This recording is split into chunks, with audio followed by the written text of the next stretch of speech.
Oh, last time I figured I could be both on video and let's see. Is on. As a picture-in-picture feature. There we go.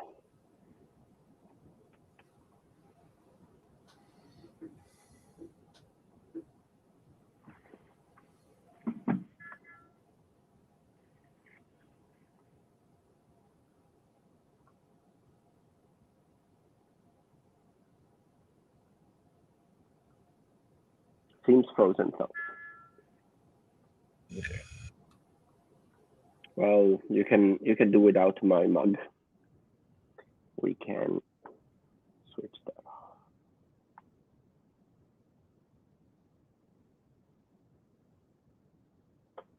About 7 o'clock now, so you can start anytime. Sounds good. All right, sure. Shall we? Yep. Okie doke. So, and the presentation is basically a study of how to secure storage and storage networks in Kubernetes systems when you're providing storage with Rook, which is the CNCF project that provides storage to Kubernetes, and Ceph is the most popular provider, or we believe it's the most popular provider in there. It certainly is with Rook, where there are few alternatives, but obviously there are other storage options outside of Rook. This is something that I presented with Anna and Michael at the CNCF new security conference last fall. It's something that we'll present again at scale in a new expanded version. Here, the slides still have the template from the CNCF conference, but I've added a bit of extra content that's meant for scale. We haven't reskinned the slide yet.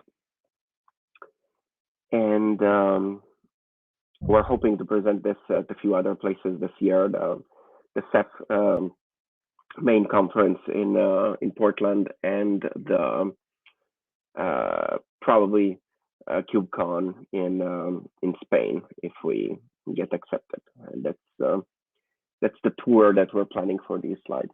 It's a pretty advanced Ceph talk. I know that Neha gave you the introduction to Ceph recently, so those of you that have watched that are fully prepared. Those that haven't, please feel free to stop me and ask questions. There is plenty of time. This is a deep talk, but it's not a super long thing where we don't have time to stop and discuss. So this is the intro slide that I usually use for professional talks. I think everybody here knows me already. So the short version of this is I work at Red Hat on the Ceph project, or the Ceph product to be proper. And previously I worked at Canonical as the Ubuntu Server PM, Landscape PM. Before that I was at SUSE, where I worked on a bunch of things, primarily involving systems management. So I was known as the systems management star. Whether it was building images with a certain version of SUSE Studio, or the update system for SLES, or the package caches that we made for the system itself. And you can see from the picture with the clouds around me that I'm one of the authors of the O'Reilly book on AWS operations, and so for that reason, I was portrayed as the cloud man by the OSCON official portrait maker, Julian Cash. It looks like you're a lightning rod. Yes, it looks like I'm there being, but being a lightning rod is appropriate for product managers, so it goes with the job. True. So what does Rook do? So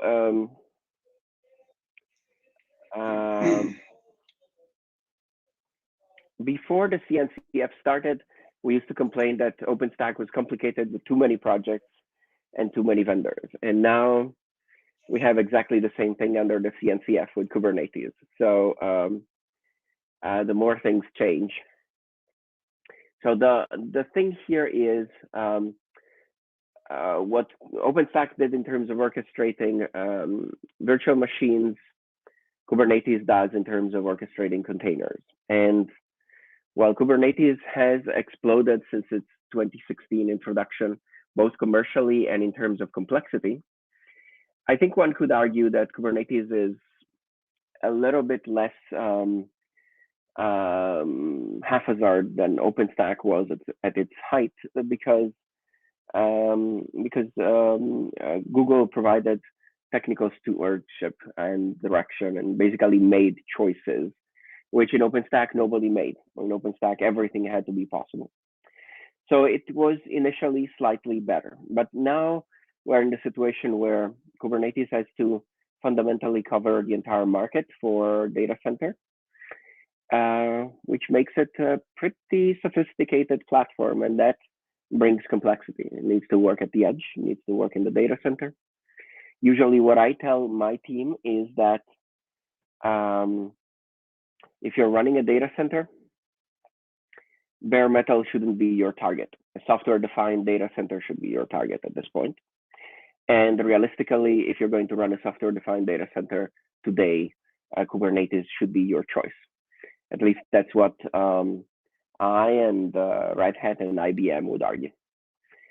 There is a potential alternative, which is the edge offering of the cloud vendors, various things like snowballs or whatever Amazon calls them. Oracle has been pretty aggressive in this space as a way to compete with Oracle Cloud. It's been pretty aggressive in this space as a way to compete with AWS. So has been Azure. So if you're going to run your own data center and integrate it yourself, it's probably Kubernetes rather than bare metal. If you're going to delegate most of your operations to a cloud vendor and then keep some things in-house with an edge node or a private cloud of sort, private region or private zone, depending on what terminology you want to use, probably the best, the most obvious, the best depends on who you are. The most obvious solution is these solutions from the other vendors. And then of course there is VMware, and VMware is trying to add containers to their platform. So don't count them out yet. So lots of options. I didn't mention HashiCorp, of which I'm a fan, because it's probably not one of the top three, but HashiCorp has an interesting take on simplified data center operations. So they may be a solution for some. And typically, if you run your own data center, you're not scared of building your own castle. So go forth and explore, I guess. And we obviously hope that Kubernetes is the choice because we are the leading vendor there, but we'll see. Now, Rook is a project that was designed as a project under the CNCF to bring storage to Kubernetes. So Kubernetes is a container platform, so it's stateless natively. You spin up the container, does the job it needs. It stores the data somewhere in the cloud, probably in an S3 storage target. We would like that to be Ceph. And then the container spins down, is destroyed, and it's completely forgotten. That's the ideal way to operate in Kubernetes. This is very different from OpenStack, where even a temporary virtual machine needs to have storage, right? So you needed to bring in storage, even if you were going to throw away the VM. So while Kubernetes was born stateless, the reality is that lots of useful workloads require state. And you can design new workloads so that indeed they do work. They throw it to an S3 target and they disappear, but those are greenfield workloads, they are new. And if there is one thing that you know in the enterprises, that 80% of everything out there is old.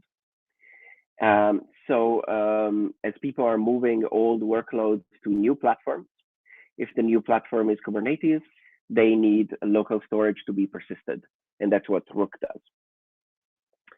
Rook can do persistent storage with a couple of storage options, but effectively Ceph is what it's built for. And it not only interfaces Ceph with Kubernetes, it also manages Ceph. So it provides an additional layer of meta management on top of Ceph that makes it easier to run a Ceph cluster. So Rook helps reduce the operational burden a storage team faces by creating horizontally scaled and self-healing clusters. In Ceph is complemented by Rook making them increasingly self-managing. So Ceph tries to be self-managing, but it only goes so far. Rook sits outside of Ceph and pushes that further. For example, Rook can carry out an upgrade of Ceph between versions pretty much automatically with one command. So it makes migrating between Ceph versions in a software-defined environment very, very easy. And that is one advantage of operating in something like Kubernetes rather than straight on bare metal.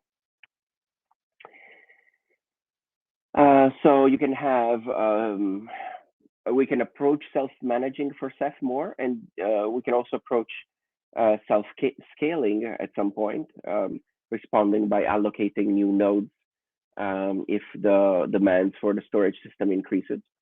It's important to understand that in Kubernetes, the storage is laid on top of the compute. That was not the case on OpenStack. So in Kubernetes, you have the compute plane, and then with Rook, you are running Ceph on top of the compute plane. Ceph uses local storage in those compute nodes. The drivers, the CSI drivers that are the interface between the storage system and Kubernetes are also an overlay on top of Kubernetes. So it's counterintuitive when you come from a traditional background, but it makes upgrading the drivers very transparent because you're basically scrapping a layer on top of the compute and replacing it. Makes replacing the storage similar. You can swap out one set of storage daemons for another. Operationally, it's a charm. So Rook, basically what I'm getting at is that Rook enables Ceph to deploy on Kubernetes with ease, brings the benefit of containerization to the storage system, and storage is running atop the compute infrastructure just like any other workload. We also have an option where we can run on bare metal externally to Kubernetes, and that's something that we use for massive scale. So if you have tens of petabytes of storage, typically you don't want to have the overhead of additional infrastructure there. So you just have the storage node running on bare metal, and then being consumed by Rook that's running on top of Kubernetes. This is sort of a hybrid architecture. We kind of think that over time it's going to go away and that people will accept Kubernetes as a software-defined data center for everything, including storage, which is sort of a far-off case. But today, if you're running a 10 petabyte storage cluster, you're running it externally to Kubernetes and then feeding the storage back in using Rook in what we call external mode. Okay, so that's the short introduction to what this is. So now, how do we secure Ceph in this environment?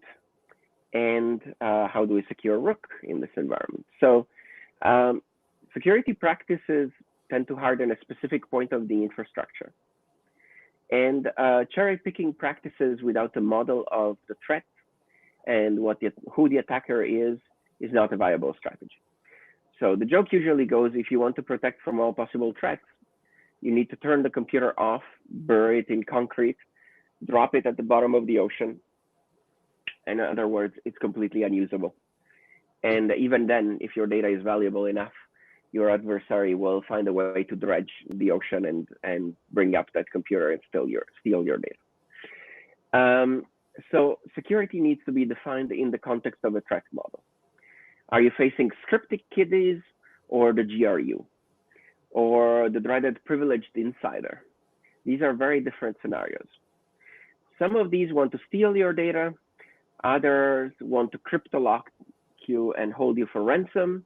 Others yet may be satisfied by causing disruption, deleting data, or making it public, or by performing a transient denial of service. So the threat model is critical to defining what you are going to harden. Once you have designed a threat model, then you start cherry picking practices from the ones that we're going to discuss here and see which ones are helpful in moderating that threat. So let's dive right in. Looking at the network and how it's split here. The public security zone in Ceph is an entirely untrusted area of the cloud. It could be the internet as a whole or just networks external to your cluster that you have no authority over. Data transmissions crossing this zone should make use of encryption. Note here that the public zone, as I just defined it, does not include the storage cluster front end, what Ceph calls the public_network. So apologies for the terminology horror here, but the public zone is not the public network. The public network defines the storage front end and properly belongs in the storage access zone. Now, the Ceph client zone refers to networks accessing Ceph clients, like the object gateway, the Ceph file system, or block storage. Ceph clients are not always excluded from the public security zone. For instance, it is possible to expose the object gateways S3 and Swift API in the public security zone. The storage access zone instead is an internal network providing Ceph clients with access to the storage cluster itself. So here I'll stop 1 second, and for those of you that were not at Neha's talk, just a quick reminder of how Ceph works. Ceph is distributed storage. So Ceph is storage and an enterprise storage system that uses standard and compute nodes, Dell, Supermicro, you name it, to build an enterprise storage system. The storage is distributed, so you can have 12 nodes or 1,000 nodes, and it is exposed as a provider of block storage, file storage, or object storage. Typically, Red Hat customers use Ceph as a block storage interface for OpenStack. Although we also provide object storage as a replacement of the Swift system in OpenStack.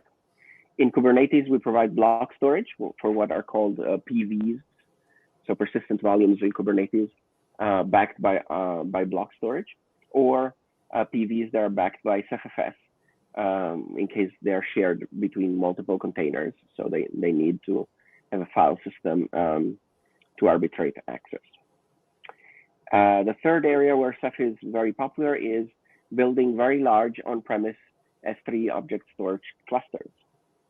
The places where I would say that the containerized application should be throwing data if it wants to remain stateless.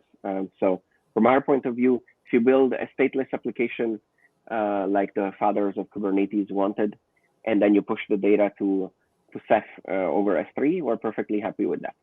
If you want to use a local storage in the container and persist it to Ceph that way, we're also able to support that. So we're neutral between greenfield, brownfield, and whichever field style of application you want to use. When Red Hat adds virtualization to Kubernetes, to OpenShift, not to Kubernetes, we will also support storage for that. So we're sort of in a nice place. So these distributed systems, without repeating the entire talk that Neha gave, that we have a recording of, so we'll invite you to go over there. There are individual daemons on each node that provide storage. These are called OSDs. The Paxos, the quorum algorithm, is run by daemons called mons, monitors, which also run distributed. You usually have 3 or 5 in a cluster.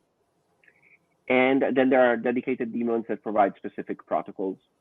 S3 compatibility is provided by a daemon called RGW, which is one of our most popular. And that's the Rados Object Gateway. And it, on one side, it talks Ceph. On the other side, it talks S3. The placement of these are basically what we're discussing here. We tend to have multiple networks, one that faces the storage clients,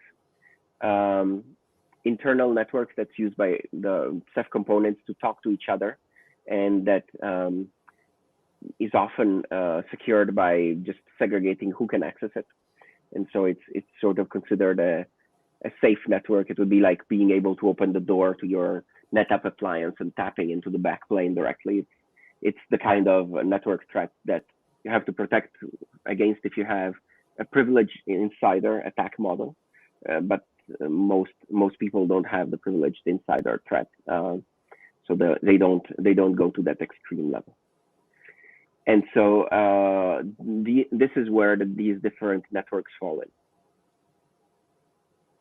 So the Ceph clients can be anywhere, and that's why that is usually the area where you look at securing the most.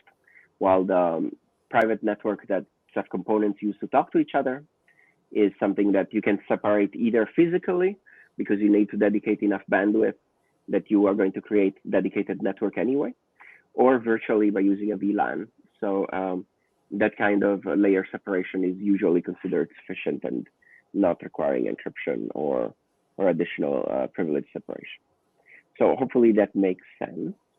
So so in that context, the client zone refers to networks accessing Ceph clients like the object gateway, the Ceph file system, or block storage. The clients are not always excluded from the public security zone. For instance, it's possible to expose the object gateways S3 and Swift APIs in the public security zone. The storage access zone instead is an internal network providing Ceph clients with access to the storage cluster itself.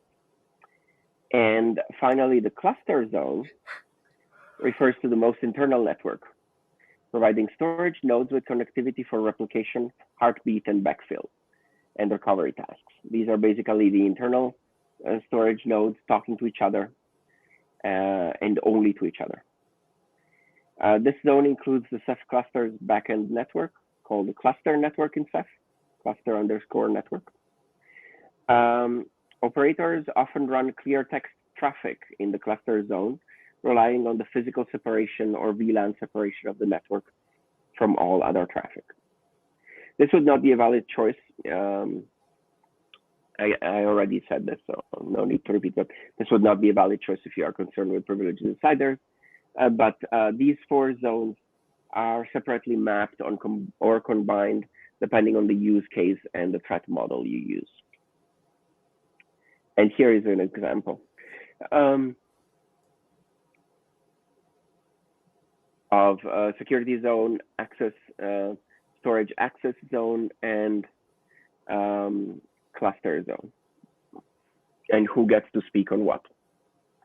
Now, we don't need to go into Ceph masterclass level, but what we need to see from this picture is that if you're an adversary, the natural thing to do here is to attack nodes that sit on the boundaries between zones. So if you somehow got to the client security zone, which generally means you are on the corporate network, or at least you're in the data center network where somebody can access the enterprise storage, which is a pretty large target. If you're on the client security zone, the next place you would want to breach is the storage access security zone. And so you would probably target a node that sits at the edge of these, that has access to both. You would target RGW, you would target an OSD, you would target something that has the ability to talk on both networks so that you can breach the next network. So the result is that components spanning the boundary of two security zones with different trust or authentication requirements must be carefully configured. These are the natural target points in network architecture, the natural weak points, you could say, if anything goes wrong. and should always be configured to meet the requirements of the higher trust level of the zones connected. So if the OSD is sitting on both the excuse me, on the storage access and the Ceph cluster security zones, we need to configure it to the highest level, so the cluster security zone, so that it does not provide additional weakness through the port that sits on the lower security zone. In many cases, the security controls should be a primary concern due to the likelihood of an attack. There are a few things that can be done here in terms of hardening the binaries and the like, and we'll go into that. Operators should generally consider exceeding zone requirements at integration points, which is for a storage product is often easier to accomplish. For example, the cluster security zone can be isolated from other zones easily because there is no reason for it to connect to other zones. Conversely, an object gateway in the client security zone will need to access the cluster security zone's monitors on 6789, OSDs on 6800 to 7300, and would likely expose its S3 API to the public security zone on port 80 and 443. So it's talking to everybody. It's a natural place to go look for a weakness. Okay, that's enough on networking. Let's go to encryption. So server-side operators overwhelmingly choose to encrypt data at rest with Ceph using the Linux Unified Key Setup mechanism, which we all know as LUKS. I haven't surveyed my user base in a while, but we crossed more than 50% of at-rest data encryption with Ceph. I think it was in 2016. It's overwhelmingly popular. I would consider it an exception for people not to be encrypting data at rest these days. All data and metadata of a Ceph storage cluster can be secured using a variety of DMCrypt configurations, and I would venture that almost all of Red Hat's customers do. A security best practice is to locate monitor daemons, MONs, on separate hosts from storage daemons, OSDs. And this is to ensure anti-affinity for the keys, the encryption keys, and the data they encrypt. You see Ceph stores encryption keys in the storage of the monitor daemon. So if somebody walked in your data center and grabbed the computer with its, I don't know, 48 disk drives and walked off the door, sort of a physical threat model, by using this configuration, they would have the data, but they wouldn't have the encryption keys because you have decided that the MON and USDs are living on different hosts.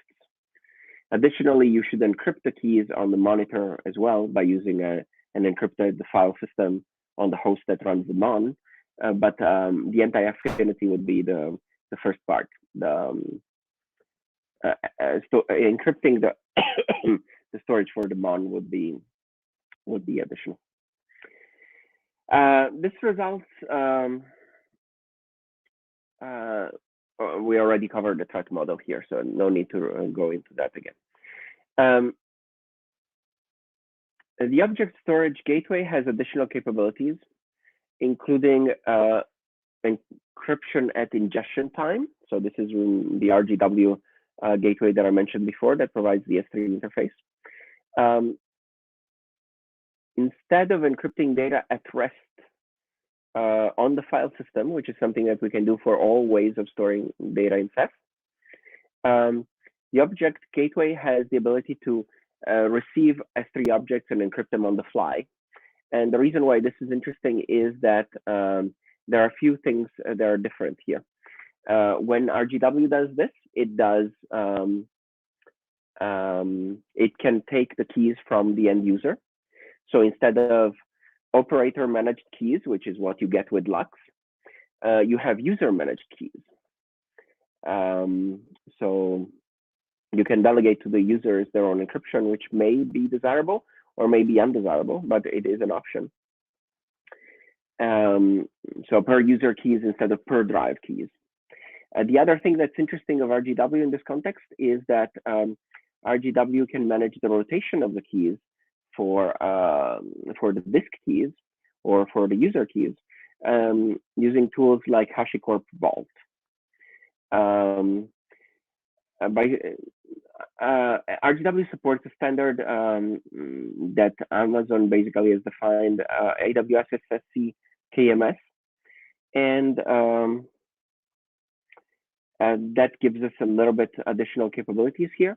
But generally speaking, the key rotation can be managed by Vault. That's probably the most popular thing. Can be managed by OpenStack Barbican, which is obviously popular in OpenStack environments. It's also useful for scenarios where you want to have a physical key management, a physical key unit, like a Gemalto or I forget who the other vendor is, as those are supported by Barbican. And then there is a standard which is called KMIP, and this is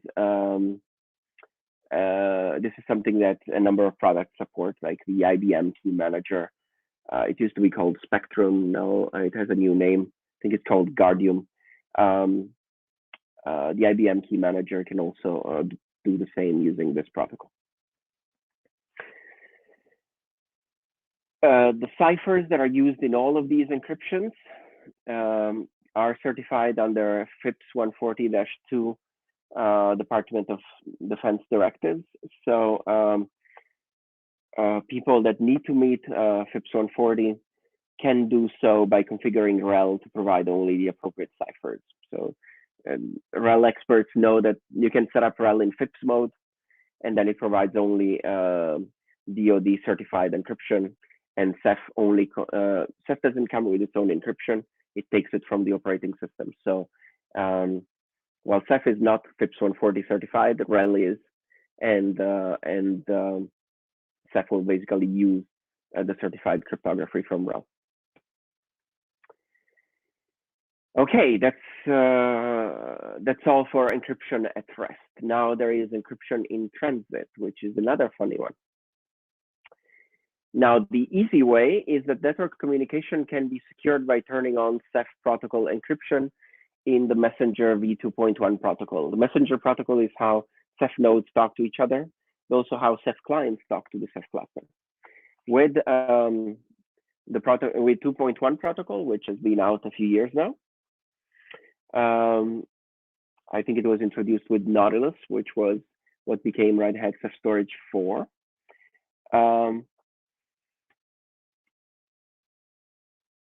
It's possible to basically encrypt all traffic between clients and the Ceph in the Ceph system, between the nodes of the Ceph system. Basically, anybody who says anything has to do it in ciphertext. Now, the interesting part is that data in transit is not often fully encrypted in Ceph. Typically, what is encrypted is what transits the networks that we were talking at the beginning about, that are open, the ones where the clients work, or vulnerable in the definition of your threat model. But most users do not willy-nilly encrypt all traffic because, as I was saying earlier, some parts of the traffic that exists only between Ceph nodes is usually physically secured by dedicated networks, whether it's VLAN or, in many cases, dedicated network interfaces. Because to have a distributed storage system like Ceph, you have to size the network so that if one node goes offline, recovery traffic between the surviving nodes is going to be such that it doesn't affect the performance of the cluster. It doesn't overburden the nodes, and it doesn't cause a packet storm that's so visible that it affects your ability to serve customers. So the network is a very big part of defining SF architecture. And when we design a cluster for a customer, we look at what happens when a node goes offline. I had a request a couple of days ago of someone that wanted a cluster with nodes of 1 petabyte each.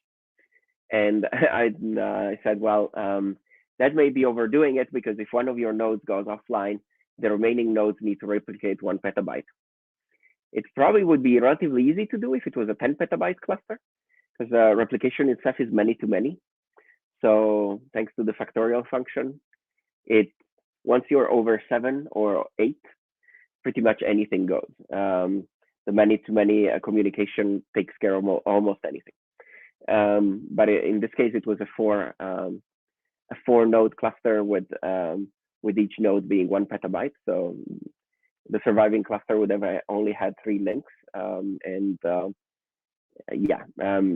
1 petabyte. Well, replicating the surviving 750 terabytes over 3 links did not look too good.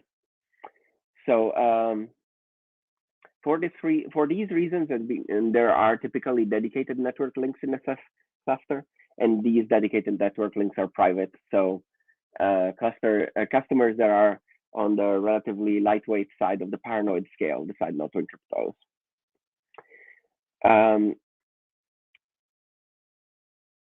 These physically isolated networks are separated from access, so they don't need that level of security. Compatibility and overheads are the primary reason why backend protocols are not encrypted. But in most use cases, the performance impact is negligible for a properly designed cluster.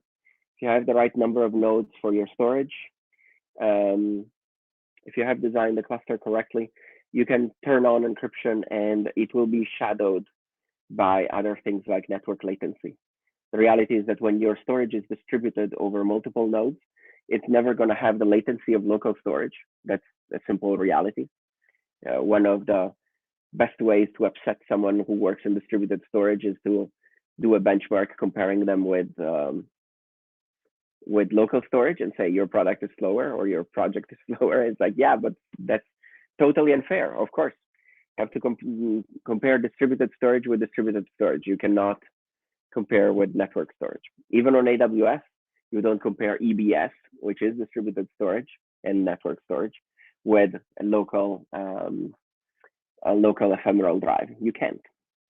So because there is inherent latency in network communication, in the network communication of distributed or network storage, if you do things correctly, that network latency can shadow your encryption overheads, and it can be done transparently. And so I expect that encryption will pick up really, really fast here, primarily not because it's a good idea, but primarily because we have too much bureaucracy in the world, and it's becoming increasingly harder for people to argue with their security office, well, this doesn't need to be encrypted. They would rather buy a bit more RAM and a few more CPUs and just not having to explain that to the security office, even though that's what they're already doing in their EMC or NetApp appliances. As I said, you open the door, you tap inside the fabric, you're doing the same type of attack, but in the way the security office thinks of those are single machines, and so they're not worried about that. In a SF cluster, it's a rack of different machines, so it gets looked at as a different way.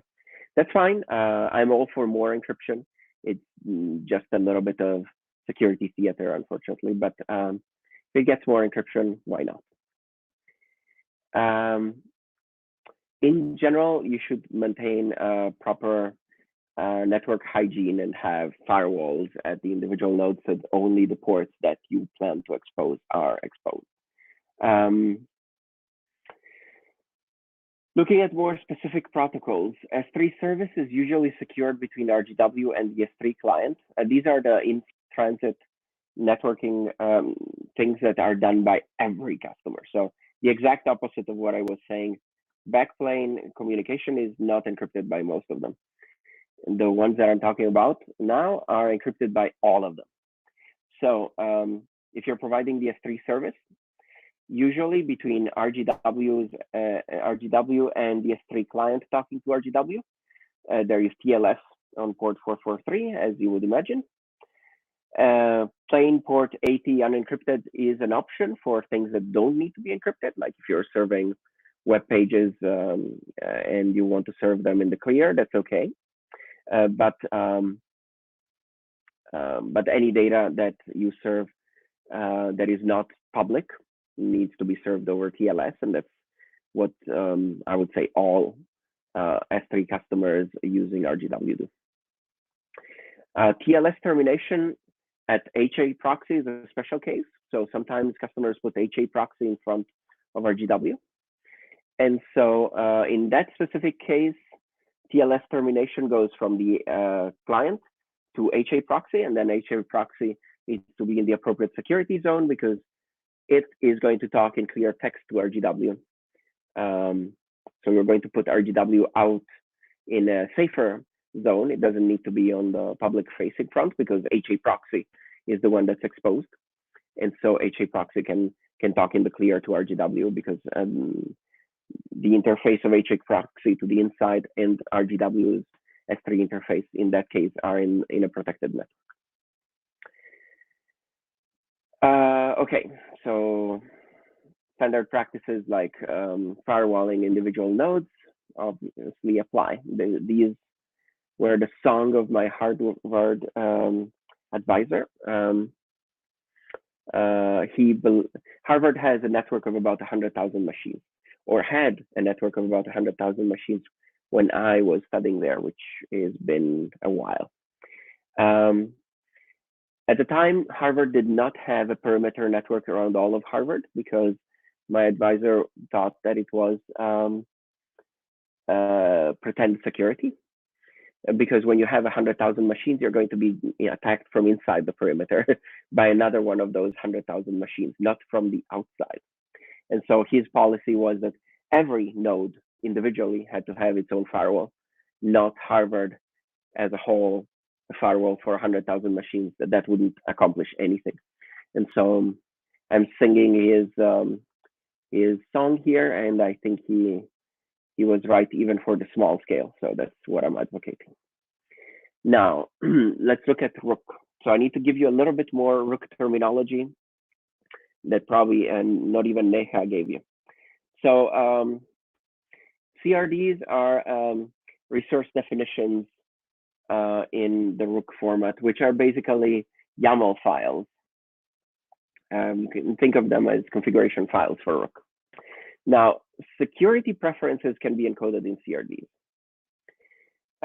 like trust certificates for the RGW web server, so that when you bring up Ceph, Rook can also configure the certificate that you want RGW to expose, and you don't have to worry about that. Rook will manage that for you henceforth. As long as you remember to renew the certificate when it's expiring, everything else will be taken care of. When spinning up new RGWs, Rook will take care of putting that in place, and so on. Rook also supports at-rest data encryption, as we discussed earlier. The in-flight Ceph protocol encryption is not supported in Rook yet, but it's being worked on and it's coming next. It's just a setting from Rook's point of view. It's just not there yet. You should, frankly, be in any event using the cloud's extremely flexible software-defined networking to segregate unencrypted traffic to private networks. I mean, many of these clusters are running either on Amazon or on a VMware platform or on some other form of software-defined data center. So there is really no excuse for you not being able to put unencrypted traffic on its own dedicated network. I was saying that most people do it on physical networks already, but what we're discussing with Rook is almost always a software-defined data center. Actually, it's always a software-defined data center. So you can literally create as many dedicated networks as you want and segregate unencrypted traffic. So that should be something that you are doing anyway, regardless. Standard Kubernetes permission apply to persistent volumes, so nothing really special here. You can set permissions to your heart's content. More interesting, perhaps, is key management support in the CSI driver. I was discussing this with Vault before, where Vault would go in and swap keys. You can use a KMS system to do the same thing. And in the case of the CSI driver, this is supported for individual PVs. So PVs are persistent volumes. They are the unit of storage that gets provided to containers. So you can have potentially every unit of storage that's provided to individual containers encrypted with their own key. I don't think I've seen anybody do this yet, but it's a pretty cool possibility. If you can make it transparent, I mean, if the KMS is providing the keys, so there is nothing that gets in the way of operations, that is really cool. And at least as a security nerd, maybe it doesn't excite you, but I find it cool. So what about controlling the cluster itself? So the control plane for Ceph is SSH, right? Ceph ADM, which is the built-in control plane that was introduced with recent versions of Ceph and with Red Hat Ceph Storage 5. Ceph Ansible, the legacy configuration system that we used in Ceph versions 3 to 4 at Red Hat. And other tools like SUSE used to use Salt as their management tool of choice and so on. They use SSH as a way to deliver commands to individual nodes. So all day one tools, or most day one tools in the Ceph world, use SSH to provide a secure command path for install and upgrade operations. This is common these days. The control channel popularized. I'm going to give credit to Ansible for doing this for host management. I think that Puppet and Chef popularized DevOps style management and got a lot of administrators over the hurdle of, wait, if somebody gets the keys, they can attack my entire network. Yes, that's what systems management is. So I think that they got to accept that with that. But I think that Ansible really got the SSH bit to be so accepted. And we're very much in the SSH train. You cannot run a Ceph cluster without SSH connections between the nodes. The management dashboard, which is the UI, monitoring and management is there, is usually not exposed to the world. But if it needs to be reachable by the operator, by the operator's workstation to be of use. So it's usually going to be accessible to the corporate network, not to everybody. It is supporting port 443, so you can encrypt it, but we wouldn't advocate for opening that to the world. And that's something that really the local operator needs to choose where is the right place to put the dashboard and what level of access do you want to give. Obviously, access to the dashboard is protected, but still, it's a very obvious attack point. So you want to choose what of the various access zones this should be living in based on your threat model. Lastly, the manager, which is another daemon that provides functionality. It's another cluster daemon that provides functionality to the dashboard. So think of the dashboard as the UI. The manager daemon is the backend that does the infrastructure control of Ceph, the MGR. Because it supports the entire infrastructure, it also needs to be accessible on the storage access zone, so that it can do its job. Let's have a quick overview of how identity and access works here. So Ceph use of keys protects clusters from man-in-the-middle attacks by default. And the authentication system to access Ceph cluster is these shared keys that are called CephX that are used for authentication. These are not always and not often visible to the outside of the Ceph cluster because, as I was saying, the main consumers are S3, OpenStack, and Kubernetes. So the drivers have to have access to the Ceph cluster, but the consumers are using the S3 protocol to access and different authentication there, or the library or kernel drivers that access the file system or the block storage have authentication at their level. By default, CephX protects from MTM attacks. Now, a good practice here is to grant keyring read and write permissions only for the current user and root, with client admin user restricted to root only. RGW predictably, RGW, the object gateway, predictably supports the key and secret model used by AWS. It needs to mimic S3, so that's pretty obvious. And it supports the equivalent model for OpenStack Swift. The administrator's key and secrets should be treated with the appropriate respect. Use administrative users sparingly to reduce risk profile.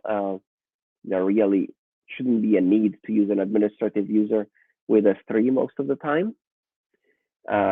People who do it usually do it out of laziness, so really not recommended. RGW's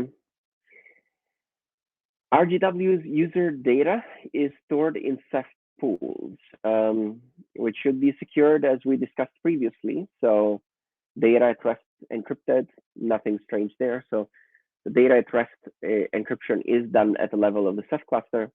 Once it's done once there, it secures all protocols. And so it will secure RGW data, but also RGW user data as well, because it's stored in the Ceph cluster itself. So no additional thing is needed here if you've done the data at rest encryption to begin with.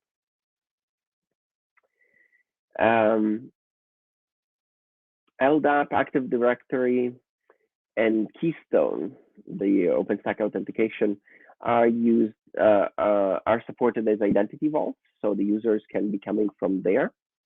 And that's where usually user authentication comes from. Typically, you don't issue CephX keys to the end user. You either give them an LDAP account or an LDAP-Active Directory account or a Keystone account. That's usually what they get. Okay, that's it for users. Now, operator actions against the cluster are logged and should be periodically reviewed. They're also aggregated to your log management system. So if you have something like Splunk, you probably want to aggregate these so that you can mine them for unusual activity. Nothing unusual here. It's best practices in general. Now, how do you delete data when you want to get rid of it? Now, once data is deleted from a Ceph cluster, it generally cannot be recovered for practical use. But there are some exceptions. So RBD, the block storage driver, supports something called trash bin. So let's say that you have a virtual machine image and you deleted it. If you're running a Ceph cluster in the default configuration, this would be in the trash bin, where the space is ready to be reclaimed if you need it. But otherwise, the image is still there in case you change your mind. So the dynamics there are either you schedule deletion after a certain number of days, or it can happen because of spare pool capacity is needed. The object store, just like Amazon S3, versions everything. So by going into RGW and saying, give me the older version of this thing that I just deleted, you can also retrieve an object that you thought was gone. So if data retention is a concern, you have to configure that pool appropriately to manage around versioning. You basically don't want versioning if you want to be able to destroy things permanently in that fashion. And then there is the interesting bit, which is what do you do when you have to have secure deletion because you're retiring a drive or a cluster? Now, stuff is all copy on write, so you can't go and say overwrite this object. You are not overwriting that object. If you're doing it in RGW, you're just creating a new version of that object. If you're doing it in block storage, you're writing some other part of the cluster. The old data is probably still there. So if you're trying to delete something not for practical use, but for secure deletion, the best practice here is that you do at-rest encryption, which you'd be doing anyway for the reasons that we discussed a couple of times before. And then when you decide to retire the media, you replace the encryption key and you throw away the key. That is going to be fast and it's going to be as secure as can be. The other thing that you can do is that you can physically degauss the drive, which is something that is convenient in other ways. Degaussing a drive doesn't destroy it physically, so it doesn't preclude your ability to return it to the vendor if it's an RMA for a failed drive that you have. And it's super fast. You basically just put it in the machine and it comes out a second later, right? So if you have a degausser, by all means. But if you're going to handle this in software, the way to do it is to use a new encryption key and throw away your private key so you cannot read this anymore. Looking at the infrastructure, hardening options are highly vendor dependent. So the following are sort of our choices at Red Hat. Other Ceph distributions will be different.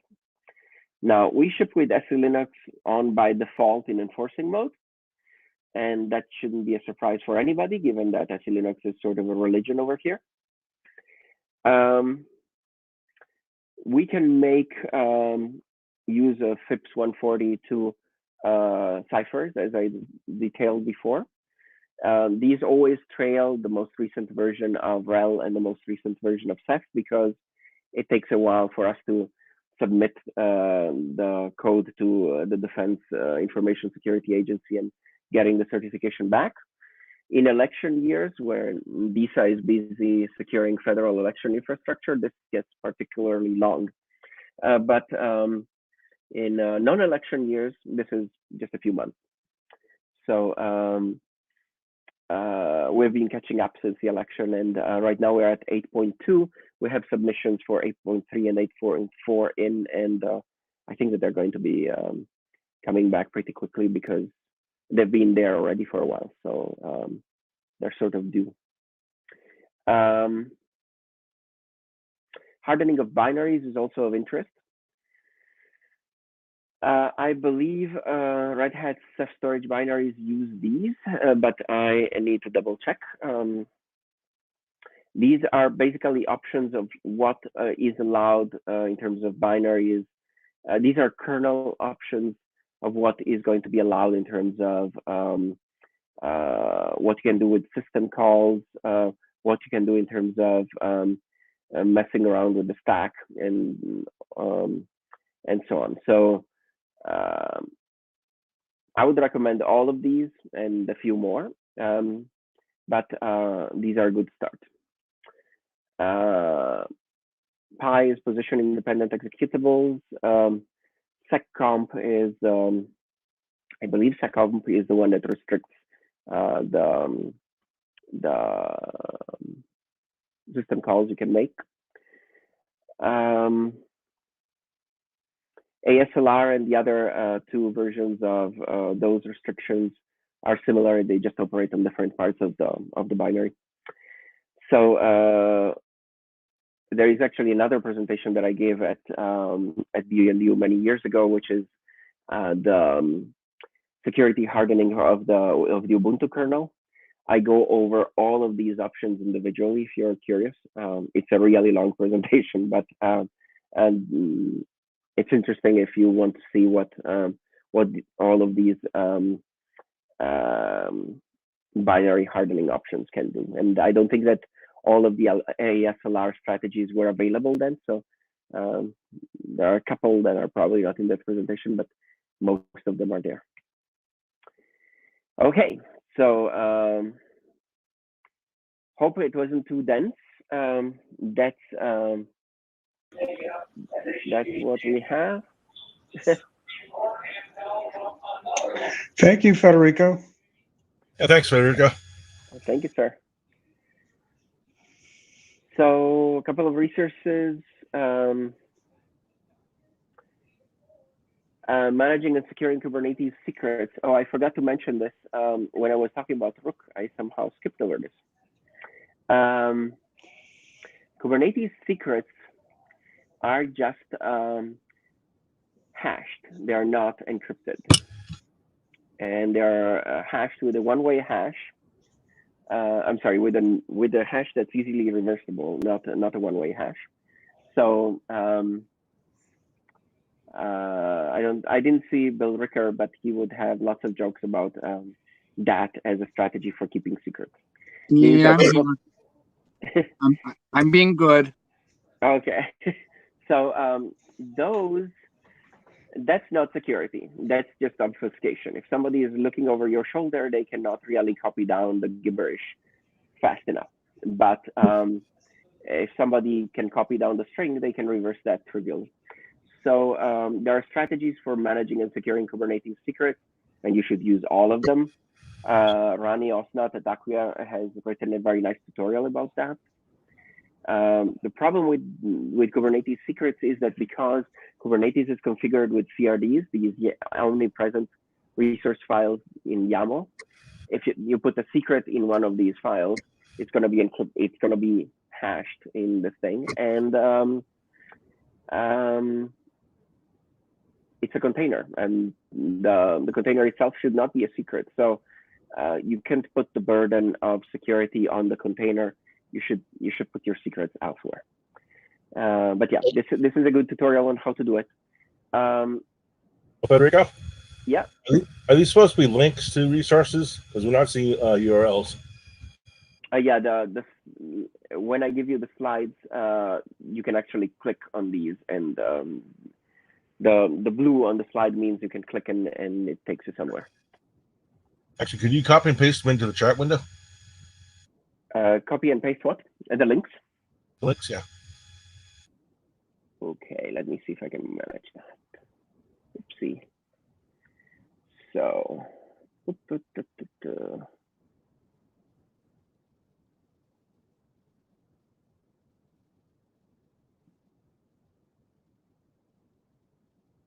oh, there we go.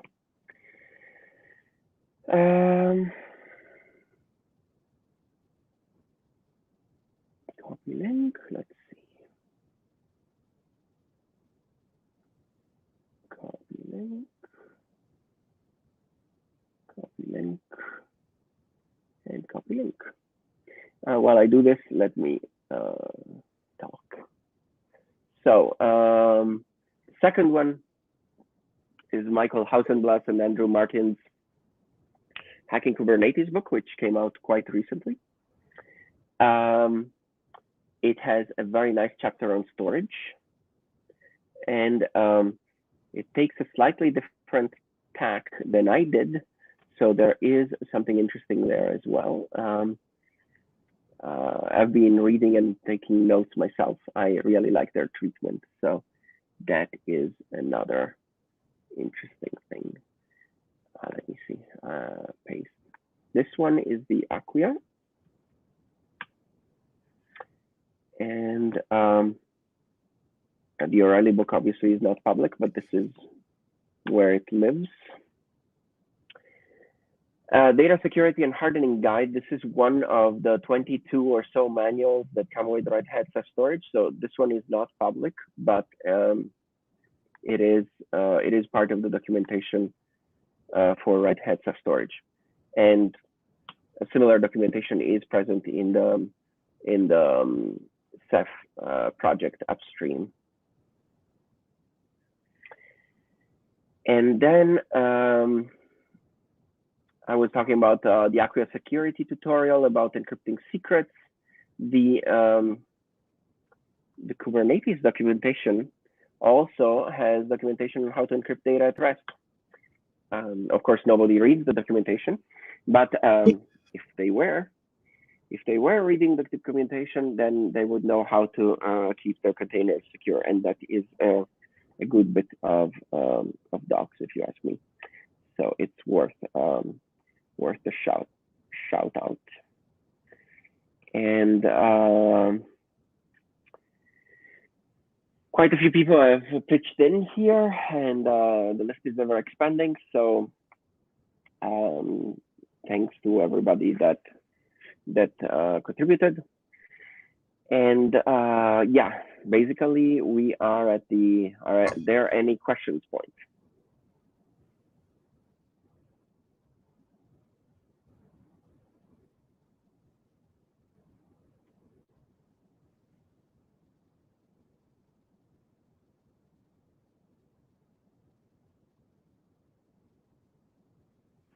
I'm not hearing anything. All righty.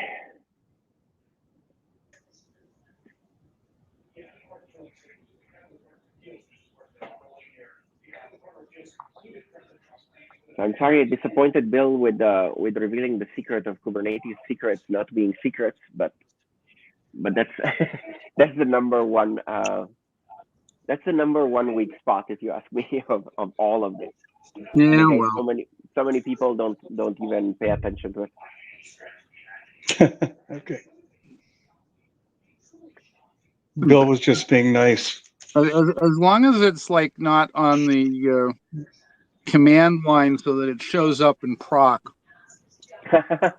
No, it's I don't think it goes that far. It doesn't go that far, but it's ROT 13 security in a sense. If you can get to the configuration file, which you can, if you can get to the container, then you can get to the quote secret. Yeah, and if we can get inside the container, we're probably going to get everything. That's just life. Right. I mean, And unless you want an operator to log in to unlock every secret file with a key that's on a yellow sticky Right. on the monitor. Right. And then you're down until they're paged to look at their yellow sticky. Exactly. And then there is the other mitigating thing, which is that hopefully this is only compromising that container. It's not compromising the entire infrastructure. But it really depends on what the secret is, right? Because the Kubernetes secret mechanism is a general purpose mechanism. So you could use it for anything. And you really need to be aware of the fact that it's not secure in any way. So that really needs to be lesson number one, so that people think about what they put in there and what they don't put in there.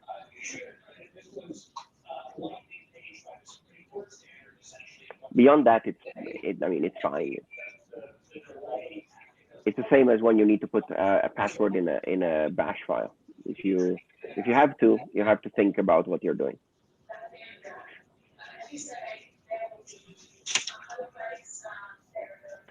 So who has that noise? This must have been Jerry.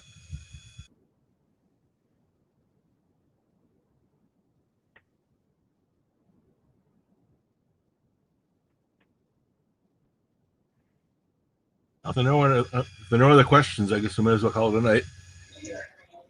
Sounds good. Okay. Very good. I will stop the live stream. Frederick, you're going to send me the slides, right? I will send you the slides. I'll make a new version with